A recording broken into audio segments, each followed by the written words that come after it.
नमो नारायण। समस्त मथुरा वासियों व भारतवासियों को पितृपक्ष की हार्दिक मंगल में शुभकामनाएं। जैसा कि आप सब लोग आज देख रहे हैं कि सोशल मीडिया और बहुत से माध्यमों से लोग अपना ज्ञान देते हैं। मैं सभी सनातनी बंधुओं से यही आग्रह करना चाहूँगी कि अपनी प्राचीन परंपराओं को बनाए रखने के लिए हमें श्राद्ध पक्ष और अपने सांस्कृतिक सभी कार्यक्रमों को बड़े हर्षोल्लास के साथ मनाना चाहिए। आज 2 ब्राह्मणों को भोजन करा के कोई भी गरीब नहीं हो जाएगा और ना करा के कोई अमीर नहीं हो जाएगा। इसलिए हमें अपने पितृपक्ष या सभी कार्यक्रमों को बड़े हर्ष और उल्लास के साथ मनाना चाहिए। इसी अवसर पर, इस पितृपक्ष के अवसर पर मैं आप सभी लोगों को एक पौराणिक कथा सुनाती हूँ। एक बार भगवान राम जब वनवास के लिए गए हुए थे तो उन्होंने राजा दशरथ को द्वारा स्वप्न में दिए जाने के श्राद्ध करने के लिए उत्कृष्ट हुए।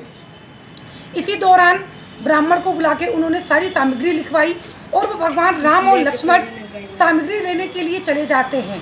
इस दौरान पितृपक्ष का जो मुहूर्त था वो निकला जा रहा था। इसीलिए राजा दशरथ जी के आग्रह करने पर माता सीता ने पितृपक्ष को मुहूर्त में करने के लिए उन्होंने वो सारी जो सामग्री थी तर्पण कर श्राद्ध कार्य को संपन्न किया। उसी थोड़े समय के बाद भगवान राम आते हैं और देखते हैं कि श्राद्ध का कार्यक्रम हो चुका है। तो भगवान राम को थोड़ा क्रोध हुआ। उन्होंने पूछा कि बिना पुत्र के श्राद्ध कैसे हो सकता है। तो माता सीता ने कहा कि पिताजी के दशरथ के कहने के आग्रह पे हमने ये श्राद्ध का कार्य संपन्न किया और यहाँ जो 5 लोग मौजूद हैं वो इसके लिए साक्षी हैं। उन्होंने गया में स्थित फाल्गु नदी, गौ माता, तुलसी माता, ब्राह्मण और गाय को साक्षी बताकर कहा कि आप मैंने इनके समक्ष पितृपक्ष का श्राद्ध किया है।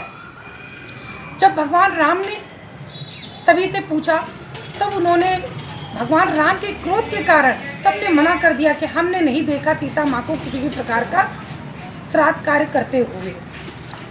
उसी समय वट वृक्ष ने अपनी सत्यता और दृढ़ता दिखाते हुए सत्य बोला कि सीता मैया ने पूरे हर्षोल्लास और विधि विधान से श्राद्ध का कार्य किया है भगवान। तो भगवान ने उनके इस कार्य को माना, सराहा और प्रसन्न हुए कि चलो मेरे ना होते हुए समय पे आपने कार्य किया। उसी समय माता सीता ने क्रोध में आकर इन 5 को श्राप दिया। फल्गु नदी से कहा कि तुम नदी होते हुए भी कभी नदी की तरह नहीं बहोगी।